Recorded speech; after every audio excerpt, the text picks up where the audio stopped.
অন্ধকার। কবি জীবনানন্দ দাশ। গভীর অন্ধকারের ঘুম থেকে নদীর ছলছল শব্দে জেগে উঠলাম আবার। তাকিয়ে দেখলাম পাণ্ডুর চাঁদ বৈতরণীর থেকে তার অর্ধেক ছায়া গুটিয়ে নিয়েছে যেন কৃতিনাশার দিকে। ধানসিঁড়ি নদীর কিনারে আমি শুয়েছিলাম পৌষের রাতে, কোনো দিন আর জাগব না জেনে। কোনো দিন জাগব না আমি, কোনো দিন জাগব না আর। হে নীল কস্তুরী আভার চাঁদ, তুমি দিনের আলো নও, উদ্যম নও, স্বপ্ন নও। হৃদয়ে যে মৃত্যুর শান্তি ও স্থিরতা রয়েছে, রয়েছে যে অগাধ ঘুম, সে আস্বাদ নষ্ট করবার মতো শেল তীব্রতা তোমার নেই। তুমি প্রবাহমান যন্ত্রণা নও।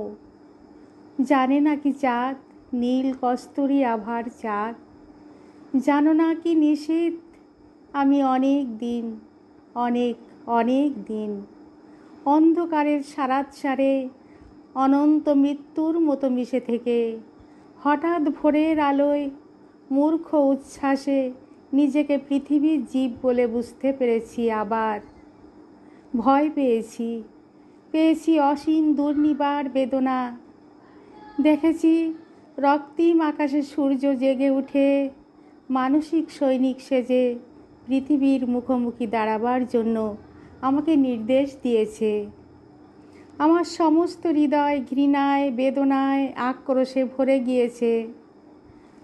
সূর্যের রৌদ্রে আক্রান্ত এই পৃথিবী যেন কোটি কোটি শুয়োরের আর্তনাদে উৎসব শুরু করেছে। হায় উৎসব! হৃদয়ের অবিরল অন্ধকারের ভিতর সূর্যকে ডুবিয়ে ফেলে আবার ঘুমোতে চেয়েছি আমি।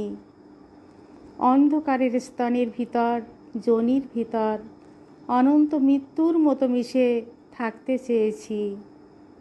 হে নর, হে নারী, তোমাদের পৃথিবীকে চিনিনি কোনো দিন। আমি অন্য কোনো নক্ষত্রের জীব নই, যেখানে স্পন্দন, সংঘর্ষ, গতি, যেখানে উদ্যম, চিন্তা, কাজ, সেখানেই সূর্য, পৃথিবী, বৃহস্পতি, কালপুরুষ, অনন্ত আকাশ গ্রন্থি। শত শত শূকরের চিৎকারে সেখানে শত শত শূকরীর প্রসব বেদনার আড়ম্বর। এই সব ভয়াবহ আরতি। গভীর অন্ধকারের ঘুমের আস্বাদে আমার আত্মা লালিত। আমাকে কেন জাগাতে চাও? হে সময় গ্রন্থি, হে সূর্য, হে মাঘ নিশীথের কোকিল, হে স্মৃতি, হে হিম হাওয়া, আমাকে জাগাতে চাও কেন? অরব অন্ধকারের ঘুম থেকে নদীর ছলছল শব্দে জেগে উঠব না আর। তাকিয়ে দেখব না নির্জন বিমিশ্র চাঁদ বৈতরণীর থেকে অর্ধেক ছায়া গুটিয়ে নিয়েছে কৃতিনাশার দিকে। ধানসিঁড়ি নদীর কিনারে আমি শুয়ে থাকব ধীরে পৌষের রাতে, কোনো দিন জাগব না জেনে। কোনো দিন জাগব না আমি, কোনো দিন আর।